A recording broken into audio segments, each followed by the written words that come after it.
Good morning, everyone. The theme of our today's lecture is word stress in English. And the questions we are going to discuss today are as following. The nature of word stress, place of word stress in English and degrees of stress, functions and tendencies of the English stress, and typology of accentual structures. So we are starting with the first question. Nature of word stress. The sequence of syllables in the word is not pronounced identically. The syllable or syllables which are uttered with more prominence than the other syllables of the word are said to be stressed or accented. Stress in the isolated word is termed word stress. Stress in connected speech is termed sentence stress. The definition of stress is different by different authors. Stress is defined differently. For example, Bogorodsky, for instance, defines stress as an increase of energy accompanied by an increase of expiratory and articulatory activity. Jones defines stress as a degree of force which is accompanied by a strong force of exhalation and gives an impression of loudness. Henry Sweet also stated that stress is connected with the force of breath.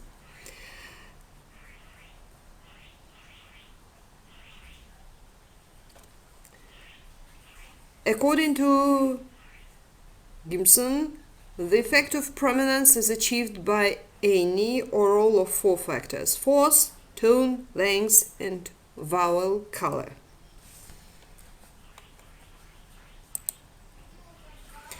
For example, if we compare stressed and unstressed syllables in the words contract and to contract, we may note that in the stressed syllable, the force is greater, which is connected with more energetic articulation. The pitch of force is higher, which is connected with stronger tenseness of the vocal cords and the folds of the resonance chamber. The quality of the vowel a in contract is greater. The vowel becomes longer. The quality of the vowel a in the stressed syllable is different from the quality of this vowel in the unstressed position, in which it is more narrow than a.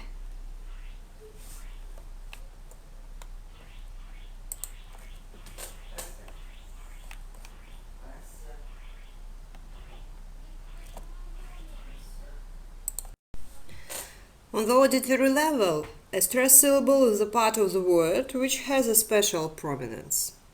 It is produced by a greater loudness and length modifications in the pitch and quality. The physical correlates are intensity, duration, frequency, and the form and structure. All these features can be analyzed on the acoustic level. Word stress can be defined as the signaling out of one or more syllables in a word, which is accompanied by the change of the force of utterance, pitch of the voice, qualitative and quantitative characteristics of the sound, which is usually a vowel. In different languages, one of the factors constituting word stress is usually more significant than the others.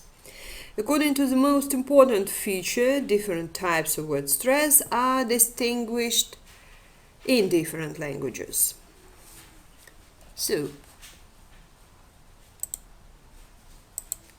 types of word stress are as following. If special prominence in a stressed syllable or syllables is achieved mainly through the intensity of articulation, such type of stress is called dynamic or forced stress. If special prominence in a stressed syllable is achieved mainly through the change of pitch or musical tone, such accent is called musical or tonic. It is characteristic of the Japanese, Korean, and other Oriental languages. If special prominence in a stressed syllable is achieved through the changes in the quality of the vowels, which are longer in the stressed syllables than in the unstressed one, such types of stress is called quantitative. And the last one, the fourth, qualitative type of stress, is achieved through the changes in the quality of the vowel under stress. The English word stress is traditionally defined as dynamic, but in fact, the special prominence of the stressed syllables is manifested in the English language not only through the increase of intensity, but also through the changes in the vowel quantity, consonant and vowel quality, and pitch of the voice. Russian word stress is not only dynamic, but mostly quantitative and qualitative. The length of Russian vowels also depends on the position in a word. Now we should like to distinguish the notion of word stress and sentence stress. They are first of all different in their sphere of application as they apply to different language units. Word stress is naturally applied to a word as a linguistic unit. Sentence stress is applied to a phrase. Secondly, the distinction of the rhythmic structure of a word and a phrase is clearly observed in the cases when the word stress is notional words is omitted in a phrase. For example, I don't think he's right, or when the rhythmic structure of the isolated word doesn't coincide with that of a phrase. 15, room 15, 15 pages. So in a speech chain, the phonetic structure of a word obtains additional characteristics connected with the rhythm, melody, and tempo.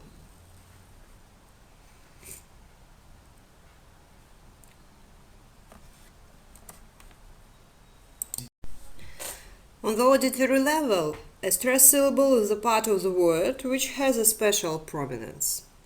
It is produced by a greater loudness and length modifications in the pitch and quality. The physical correlates are intensity, duration, frequency, and the form and structure. All these features can be analyzed on the acoustic level. Word stress can be defined as the singling out of one or more syllables in a word, which is accompanied by the change of the force of utterance, pitch of the voice, qualitative and quantitative characteristics of the sound, which is usually a vowel. In different languages, one of the factors constituting word stress is usually more significant than the others. According to the most important feature, different types of word stress are distinguished in different languages. So, types of word stress are as following. If special prominence in a stressed syllable or syllables is achieved mainly through the intensity of articulation, such type of stress is called dynamic or forced stress. If special prominence in a stressed syllable is achieved mainly through the change of pitch or musical tone, such accent is called musical or tonic. It is characteristic of the Japanese, Korean, and other Oriental languages. If special prominence in a stressed syllable is achieved through the changes in the quality of the vowels, which are longer in the stressed syllables than in the unstressed one, such types of stress is called quantitative. And the last one, the fourth, qualitative type of stress, is achieved through the changes in the quality of the vowel under stress.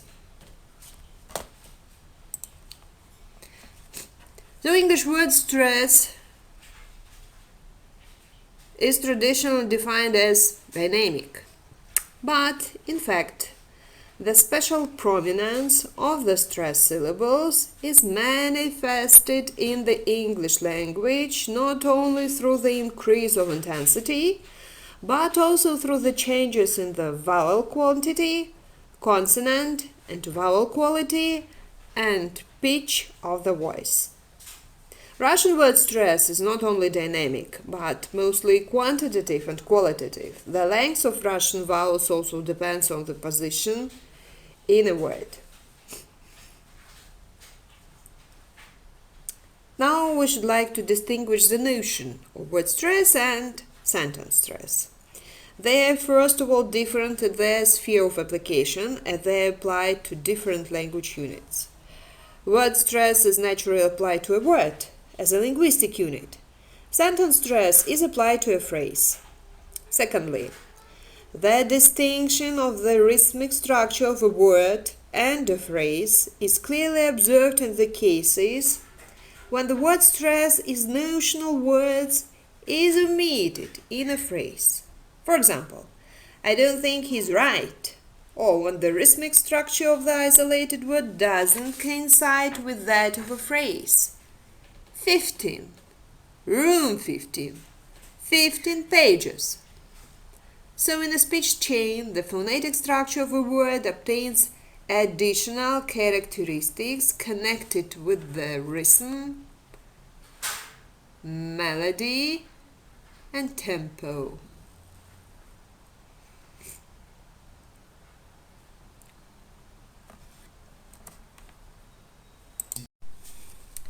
There are actually as many degrees of stress in a word as there are syllables. The opinions of phoneticians differ as how too many degrees of stress are linguistically relevant in a word. The British linguists usually distinguish 3 degrees of stress in the word. For example, Gimson shows the distribution of the degrees of stress in the word examination. The primary stress is the strongest. It is marked by the number 1.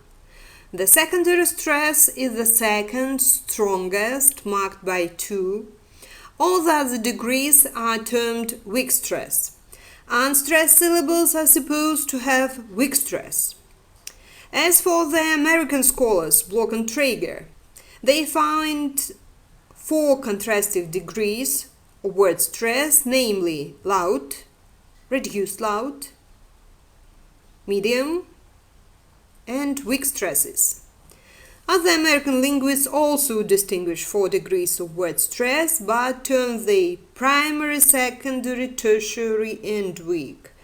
The difference between the secondary and tertiary stresses is very subtle and seems subjective.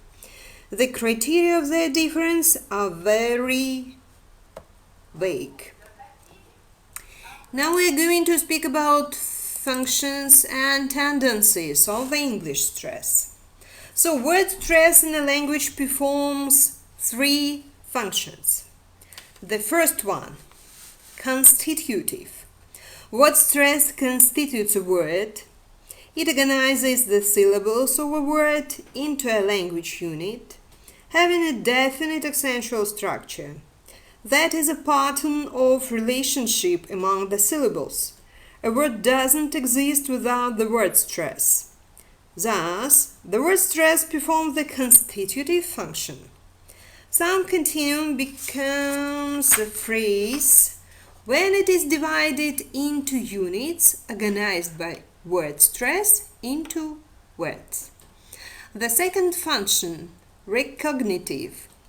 Word stress enables a person to identify a succession of syllables as a definite accentual pattern of a word. Thus, function of word stress is known as identificatory or recognitive. Correct accentuation helps the listener to make the process of communication easier, whereas a distorted accentual pattern of words, misplaced word stresses, prevent normal understanding. The third function, distinctive.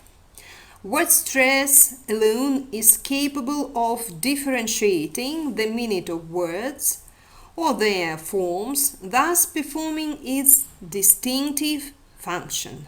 the essential patterns of words, or the degrees of word stress and their positions form appositions. For example, like in the words input, import, below, and below. The accentual structure of English words is liable to instability due to different origin of several layers in the modern English word stock. And we are going to speak about tendencies of English word stress.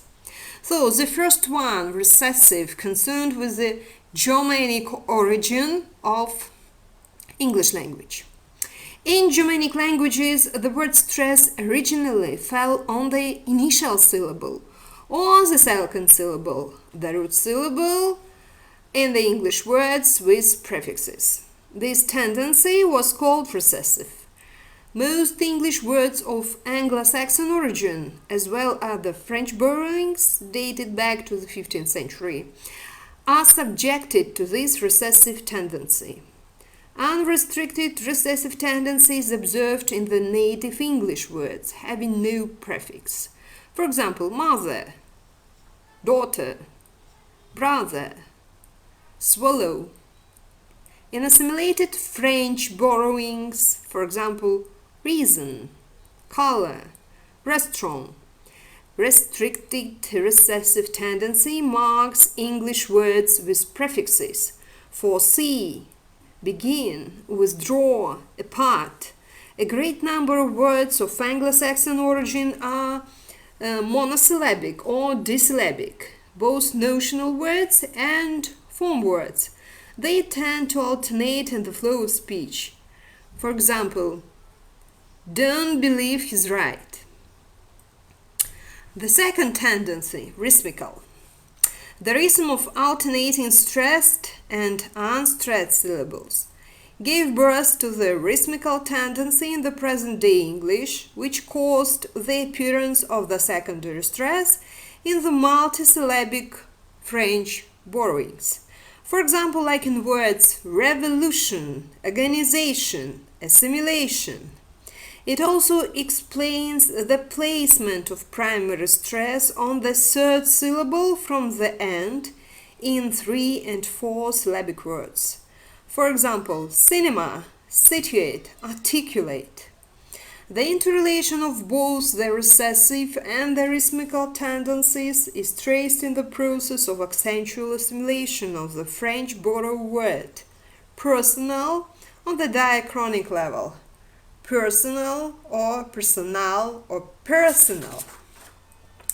The appearance of the stress on the first syllable is the result of the recessive tendency and at the same time adaptation to the rhythmical tendency.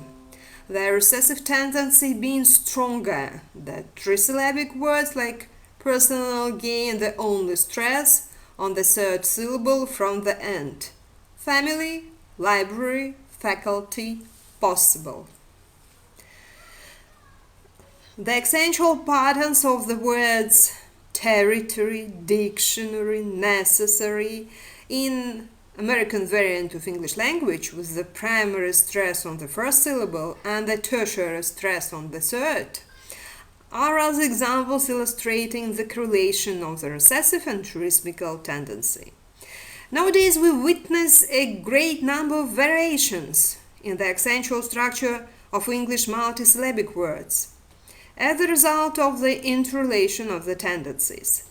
The stress on the initial syllable is caused by the diachronical recessive tendency or the stress on the second syllable under the influence of the strong rhythmical tendency of the present day. For example, hospitable or hospitable, distribute or distribute, aristocrat or aristocrat. A third tendency was traced in the instability of the accentual structure of English words, the retentive tendency. So a derivative often retains the stress of the original or patterned word. For example, similar but assimilate, recommend but recommendation. Our last question for today is typology of accentual structures. The numerous variations of English word stress are systematized in the typology of accentual structure of English words worked by Tarsuev. He classified them according to the number of stress syllables, their degree or character, the distribution of stress syllables within the word accentual types forms accentual structures of words. Accentual types and accentual structures are closely connected with the morphological type of words, with the number of syllables, the semantic value of the root, and the prefix of the word. So we've got 6 accentual types and structures proposed by Tarsuev, starting from the first one. This accentual type marks both simple and compound words. The accentual structures of this type may include 2 or more syllables. So, as you may see, the stress is on the first syllable. For example, like in the words father, or possibly, or gas pipe. The second structure. The accentual type is commonly realized in compound words. Most of them are with separable prefixes. For example, read, active, rewrite, disobey. So we have 2 stresses in a word. The third and the fourth types are mainly the same. So they are met in initial compound abbreviations where each letter is under stress. For example, like in USA or in USSR. The fifth type is realized both in simple and compound words, very commonly among compound words, where the first syllable is under primary stress, or the first word is under primary stress and the second under secondary stress. For example, hairdresser, substructure. And the sixth pattern, vice versa, where the first part with a secondary stress, the weaker form, and the second part with a primary stress. For example, like in words hospitality. Also, we should note that in the sixth pattern, the stress may fall into the prefix and the root and the suffix, the prefix and the suffix. The other 5 types are rare and found a small number of words. So the variability of the word accentual structure is multiplied in connected speech.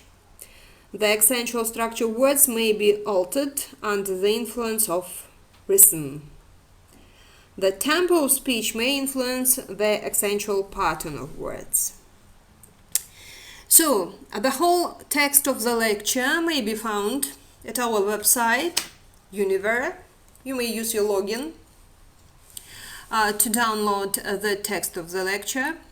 And now I offered you to hear and watch a little video about the stress in English words and how to deal with this stress.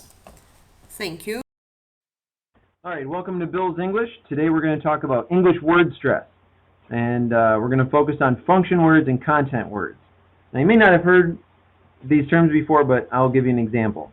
So, function words are words like articles, prepositions, verb endings, auxiliary verbs. Okay, so these words, they don't get stressed in English. So, if you are speaking and you stress them, then it's going to make your pronunciation a little bit unnatural. Content words, on the other hand, are words like nouns, adjectives, verbs, adverbs. These words will receive stress, and the vowel will be a strong vowel. They will have at least one strong vowel in these words. Okay, so I'll give you an example. So, John has been working all night. Here we have 4 content words. Okay, so John, work, all, and night. These are the content words, and we would stress them. Okay, these are all content words. These words, has and been and the ing at the end, these are function words, and we don't stress them. So we say, John has been working all night. So this vowel has a strong vowel, this one does, and this one does. But these vowels are a little bit weak. Okay? So I can show you another example. So this is, John works all night. Every word is a content word, every word is stressed. So in a lot of languages, you add more words to the sentence, and it will make the sentence longer. But in English, you have to add content words to the sentence to make it sound longer. If you add function words, the sentence isn't going to sound longer. So compare this one to the next one. John works all night. John is at work all night. John works all night. John is at work all night. So in this case, you have these strong vowels here, but then these vowels are weak. We don't put stress on them. Let's look at another example. I can add more function words and it's still going to be the same. So we have John works all night. John is at work all night. John is working all night.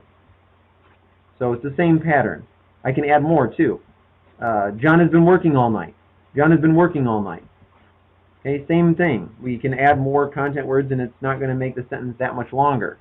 So, John could have been working all night. John could have been working all night. It's the same deal. John has been working all night. John could have been working all night.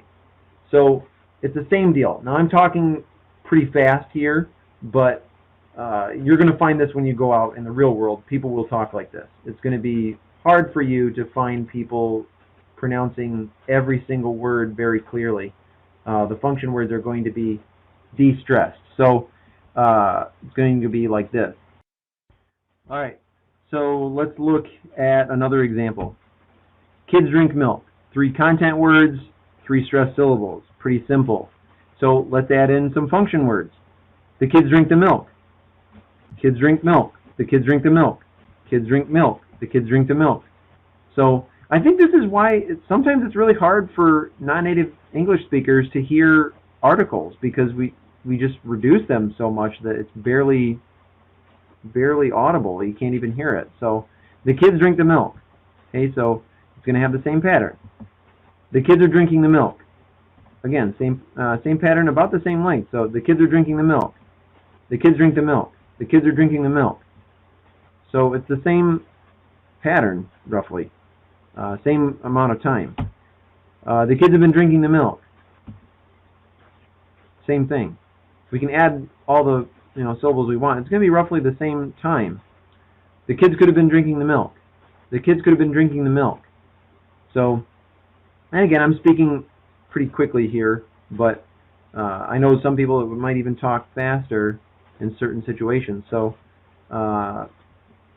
again, we stress the content words and we don't stress the function words. Now, when we have a sentence where people are pronouncing the words with too much stress, basically it sounds unnatural because native speakers don't stress every single word in the sentence, because it sounds like this. The kids could have been drinking the milk. It just sounds unnatural because we don't stress every single word in the sentence. So I hope that this has been informative for you and that you've learned something about English pronunciation. And so I guess with that, I would encourage you to subscribe to my YouTube channel or visit my blog. Thank you very much, and have a good one and good luck out there.